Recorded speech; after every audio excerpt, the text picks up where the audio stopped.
दोस्तों, हम हर दिन बड़ी मेहनत से आपके लिए एक दिल दहला देने वाली हॉरर स्टोरी बनाते हैं।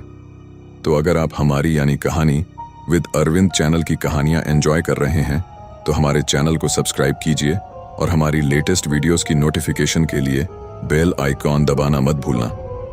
अगर आपके पास कोई हॉरर कहानी है तो हमें हमारे ईमेल एड्रेस पर भेजना ना भूलें। हमारा ईमेल एड्रेस fizi598@gmail.com है। चलिए बिना देरी के कहानी शुरू करते हैं। रिया और अर्जुन ने जब उस पुराने जर्जर लकड़ी के दरवाजे को धीरे से धक्का दिया तो एक तीखी सड़ांध भरी गंध ने उनके नथुनों को झकझोर दिया। कमरे में कदम रखते ही उनकी नजर बेड पर पड़ी जहां दो सड़ती हुई लाशें पड़ी थीं। हवा में गंध इतनी भारी थी कि दोनों ने तुरंत अपने चेहरों को रूमाल से ढक लिया। डरते डरते वो थोड़ा और पास गए। तभी रिया की नजर एक लाश के गले में चमकते लॉकेट पर पड़ी। वही लॉकेट जो उनकी दादी हर वक्त पहनती थीं, चांदी का वो ताबीज जिसके बीच में नीला पत्थर जड़ा था। रिया का दिल धक से रह गया। उसके पैरों तले जमीन खिसक गई। उसका दिमाग चीख रहा था, अगर ये लाशें उनके दादा दादी की हैं तो फिर वो कौन हैं जिनके साथ वो पिछले कुछ दिन से इस सुनसान हवेली में रह रहे हैं। अर्जुन ने रिया का हाथ पकड़ा। उसकी उंगलियां ठंडी और कांप रही थीं। इससे पहले कि दोनों कुछ समझ पाते, कमरे में बच्चों की कर्कश डरावनी आवाजें गूंजने लगीं। वो आवाजें ऐसी थीं जैसे कोई आत्मा दर्द में चीख रही हो। दोनों ने एक दूसरे को देखा। उनके चेहरों पर खौफ साफ झलक रहा था। उन्होंने कांपते हाथों से कमरे को टटोलना शुरू किया। आखिर ये आवाजें आ कहां से रही थीं? अर्जुन का पैर अचानक एक पुरानी धूल भरी किताबों की अलमारी से टकराया। तभी एक हैरान करने वाला नजारा सामने आया। वो अलमारी धीरे धीरे खिसकने लगी जैसे कोई गुप्त दरवाजा हो। उसके पीछे एक अंधेरा, ठंडा और रहस्यमयी कमरा था जिससे हल्की सी ठंडी हवा बाहर आ रही थी। दोनों की सांसें अटक गई थीं। अंदर झांकने की हिम्मत नहीं हो रही थी। लेकिन तभी उस गुप्त कमरे से बच्चों की आवाजें और साफ सुनाई दी, उनके नाम पुकारती हुई। रिया, अर्जुन। वो आवाजें ऐसी थीं जैसे कोई उन्हें बुलाकर अपने दर्द में शामिल करना चाहता हो। डर के मारे उनके शरीर सुन्न हो रहे थे, लेकिन जिज्ञासा और डर का मिश्रण उन्हें उस अंधेरे कमरे की ओर खींच रहा था। वो धीरे धीरे अंदर दाखिल हुए।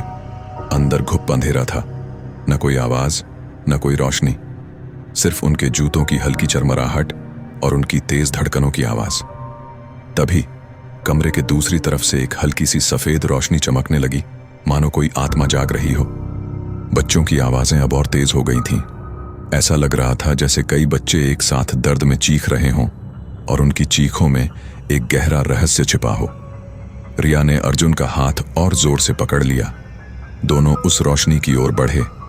हर कदम के साथ उनका डर गहराता जा रहा था। जब वो उस रोशनी के पास पहुंचे तो जो देखा उसने उनके होश उड़ा दिए। कमरे के बीचों बीच खोपड़ियों का एक भयानक ढेर था। कुछ खोपड़ियां इतनी छोटी थीं कि वो बच्चों की ही हो सकती थीं। पास ही एक हवन कुंड था जिसमें जली हुई हड्डियों और अजीब सी सामग्री के अवशेष बिखरे पड़े थे। कमरे की दीवारों पर खून से बनी डरावनी चित्रकारी थी। एक ऐसे प्राणी की तस्वीरें जिसके लंबे नुकीले नाखून और दांत थे। उस प्राणी की आंखें खाली थीं, जैसे वो हर आत्मा को निगल लेना चाहता हो। कमरे को देखकर साफ पता चल रहा था कि यहां कोई भयानक काला जादू हो रहा था। तभी बच्चों की आवाजें चीखों में बदल गईं। ऐसा लग रहा था जैसे सैकड़ों बच्चे एक साथ चिल्ला रहे हों, भाग जाओ, यहां से भाग जाओ, वो आ रहे हैं। रिया का दिल दहल गया। अर्जुन ने उसे खींचा और दोनों उस कमरे से बाहर की ओर भागे। बाहर सूरज ढल रहा था और आसमान पर काले बादल छा रहे थे। अंधेरा छाने वाला था। अब दोनों को यकीन हो गया था कि जिनके साथ वो रह रहे थे वो उनके दादा दादी नहीं थे।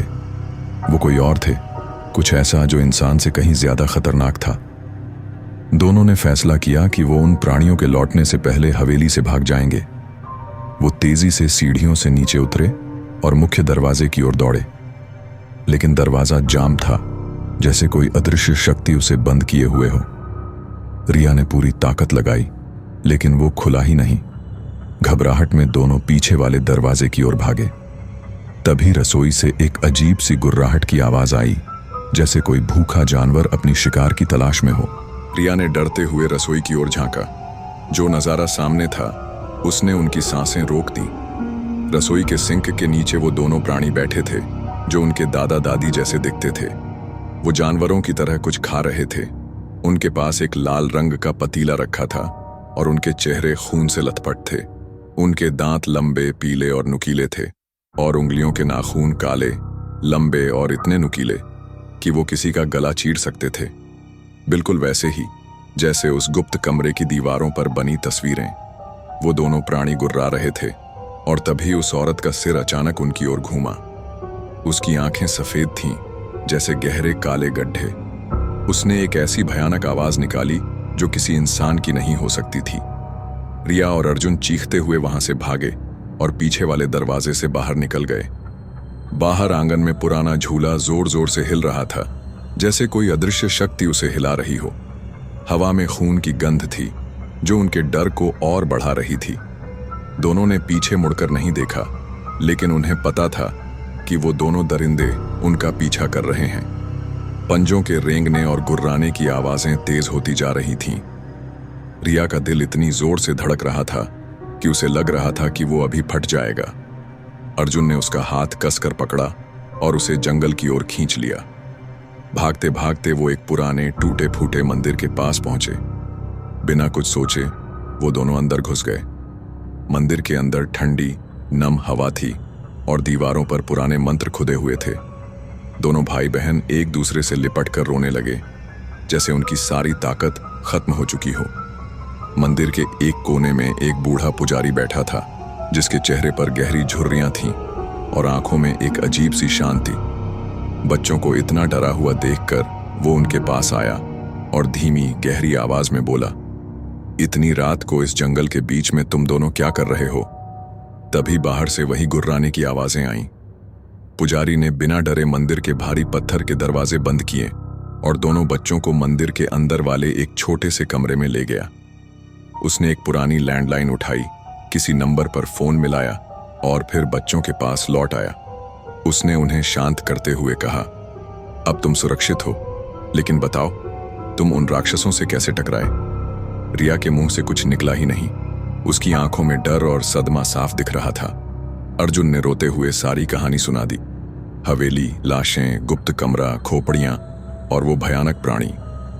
पुजारी ने गंभीरता से उनकी बात सुनी और फिर धीरे से बोला, वो तुम्हारे दादा दादी नहीं थे, वो थे मालती और रमेश। कई साल पहले वो पास के एक छोटे से गांव में रहते थे।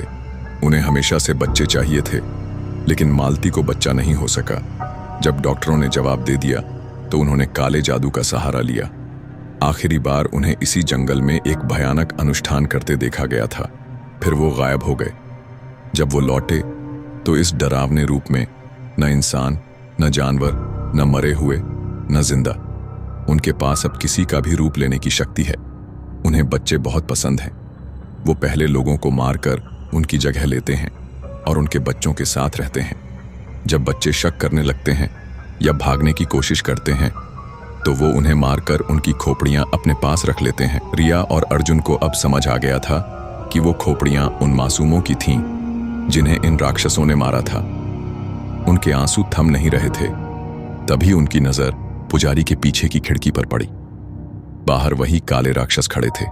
उनके दांत चमक रहे थे और वो अपने लंबे नुकीले नाखूनों से खिड़की के शीशे को खरोंच रहे थे। उनके चेहरे खून से सने थे और वो गुस्से से गुर्रा रहे थे, जैसे वो बच्चों को अभी निगल लेंगे। पुजारी ने बच्चों को शांत करते हुए कहा, डरो मत, मैं इस मंदिर का पुजारी हूं। ये मंदिर प्राचीन मंत्रों से सुरक्षित है। वो राक्षस अंदर नहीं आ सकते। मैंने पुलिस को बुला लिया है, वो बस आने ही वाली है। कुछ देर बाद गुर्राने की आवाजें बंद हो गईं। वो दोनों राक्षस जंगल की गहराइयों में गायब हो गए थे। जब पुलिस आई तो रिया और अर्जुन उनके साथ हवेली लौटे। वहां उन्हें ढेर सारी लाशें और कंकाल मिले, कुछ इतने पुराने कि वो धूल में बदल रहे थे। पुलिस ने तुरंत दोनों बच्चों को अस्पताल भेजा और उनके माता पिता को बुलाया।